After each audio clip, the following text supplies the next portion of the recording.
Bonjour, nous sommes aujourd'hui le 29 février 2024. Après un début d'année difficile, les marchés émergents se reprennent en février. Poussés par la Chine, ils montent d'environ 5% et surperforment enfin les marchés développés. En Asie, les valeurs chinoises regagnent enfin du terrain, surtout les valeurs cotées à Shanghai et à Shenzhen. Celles-ci sont aidées par des mesures de soutien du marché annoncées par Pékin juste avant le nouvel an chinois. La technologie en Corée et à Taïwan repart après les prises de profit en janvier. Elle est aidée par les prévisions très optimistes de Nvidia dans l'intelligence artificielle. En Inde, le momentum favorable se poursuit. Ailleurs, en Amérique latine, le Brésil sous-performe, le Mexique baisse légèrement sur prise de profit. Enfin, au Moyen-Orient, les Émirats arabes saoudites restent bien orientés malgré le risque géopolitique. Le marché sud-africain, quant à lui, souffre de la baisse du rand. Ce mois-ci, plusieurs annonces ont été faites par le gouvernement chinois pour soutenir le marché. Qu'en pensez-vous ?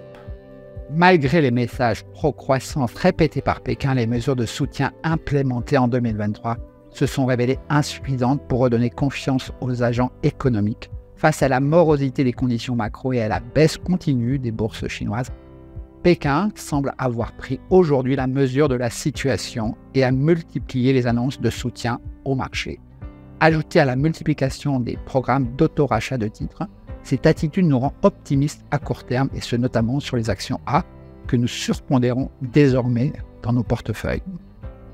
À moyen terme, nous estimons que le marché aura besoin de mesures concrètes pour établir la confiance des ménages et celle des entrepreneurs. Nous restons donc très attentifs aux prochaines annonces gouvernementales post le Politburo de mars prochain.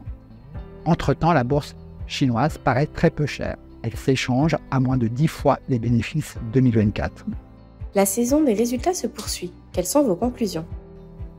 Alors en Corée, à Taïwan, en Inde, au Brésil et au Mexique, les résultats sont en général en ligne avec les attentes. Cependant, HDFC Bank, la principale banque privée en Inde, tout comme B3 au Brésil, ont déçu. Nous avons en conséquence réduit nos positions sur ces titres. En Asie du Nord, nos titres technologiques profitent de l'optimisme suscité par les résultats de Nvidia. En Inde, Maruti Suzuki a annoncé un très bon troisième trimestre fiscal. Enfin, en Chine, les résultats sont sans surprise mauvais. À Hong Kong, ces chiffres affectent négativement certains titres, mais ce n'est pas le cas à Shanghai et à Shenzhen où les actions A montent sur ces mauvaises nouvelles. C'est en général un signe boursier plutôt favorable.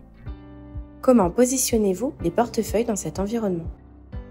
En février, nous avons continué de renforcer notre exposition chinoise, désormais surpondérée à 26,5% du portefeuille GEM Equity, contre 22,5% début janvier.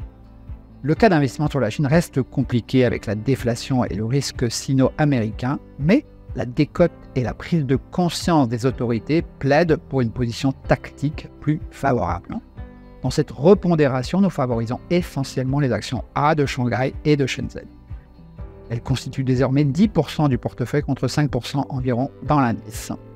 Nous restons relativement prudents sur les titres cotés à Hong Kong.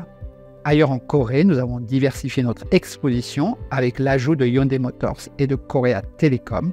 Les deux titres faiblement valorisés pourraient bénéficier d'une attitude plus volontaire de la part des autorités, à l'image du programme japonais Name & Shame qui a boosté les titres faiblement valorisés justement en 2023.